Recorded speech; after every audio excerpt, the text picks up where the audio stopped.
Let me throw a hop. Go ahead. Okay, let me just ask one. Go ahead. Is the search for the data the problem, or is it merely the keeping of the data that's the problem? Well, people's Fourth Amendment rights state that they're to be protected in their object, papers, persons, effects. But the issue is in both, in keeping and how they find it. In keeping it, such as the CODIS system, the system that keeps people's DNA, what the issue there is it reasonable, do people have a reasonable expectation of privacy if, for instance, they were accused of a crime, had their DNA collected, but were accused later on, or never actually went to trial, or in the collecting of data in the home, for example, people have the most security. If the government or public officials who are going after that information are violating people's Fourth Amendment rights to gain that data, then that becomes the issue. I think the problem is that we are invading people's Fourth Amendment right of privacy by collecting data that they might not want to be collected. And also, you can look at, sometimes when you collect this data, it's not really effective because, I mean, it's just a lot of information. It doesn't really, a lot of times it doesn't lead to terrorists. So and I think in this circumstance, your right to privacy outweighs the government's interest in security because it's not even necessarily that legitimate. Okay, let me throw a hypothetical at you that is going to be real world stuff to you in not too long. Suppose that you are university students, you have email accounts through the university, and you're going to a public university, and the four of you get into a conspiracy to traffic in drugs. And the university gets the information, and through your emails, because they look at it, and they turn it over to the police, and you're arrested and charged. Now, same set of facts, except you're attending a private university, and the university looks at your emails, discovers that, and turns it over to the police, and you're charged. Is the Fourth Amendment involved in either case? If so, why? And if so, why not? In the private university, the Fourth Amendment would not be involved because the private university is not necessarily, it's not associated with government. However, in Stangart v. Loving Care Agency, they held that the employer was not allowed to look at the employee's emails with their attorney.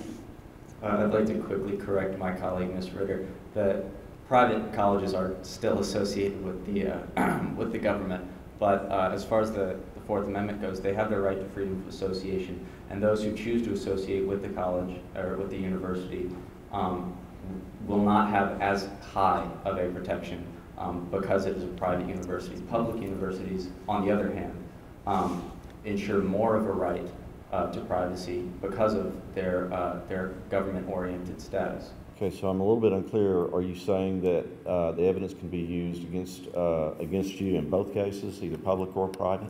No. I was just saying that it wasn't an absolute divide between the university and the government. But in the case of the private university, in that hypothetical situation, no, the Fourth Amendment will not. Are you advocating the abolition of the Plainview Doctrine? No, we are not advocating the abolition of the Plainview Doctrine. We are simply pointing out that in certain circumstances, technology is allowing the search or seizure of certain items possessed by a person that may not be considered by the framers, may not be considered by the framers constitutional. So doesn't it come down to the question whether a given object may reasonably be regarded as being in plain view?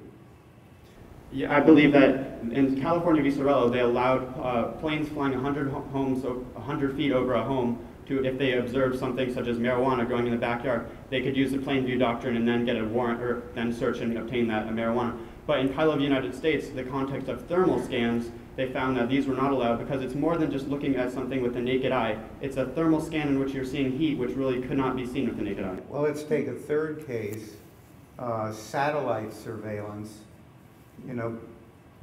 by which, from a distance of 150 miles, give or take, the satellite can observe and identify objects that would otherwise be indetectable. does the exercise in the context of plain view doctrine then become determining whether identification from that distance is antithetical to one's reasonable expectation of privacy? Well, you can apply that to the case my colleague Ms. Chapman just cited, California v. Sorello. The pictures that the planes took of the defendant's backyard were taken actually thousands of feet above the air. If you looked at the camera or looked at the view from the plane with a naked eye, it was almost impossible, if not impossible, to see the actual images of the marijuana plants. What they did was they digitally enhanced those pictures so that they could see it, and because it could be seen openly, the open fields, it was established that it was constitutionally protected. So if the satellites that you're speaking of are not intruding like in Kylo, then it would be okay. However, if they went in with an excessive technology that went through walls or something not available to the naked eye, however enhanced, then it would not be constitutional. But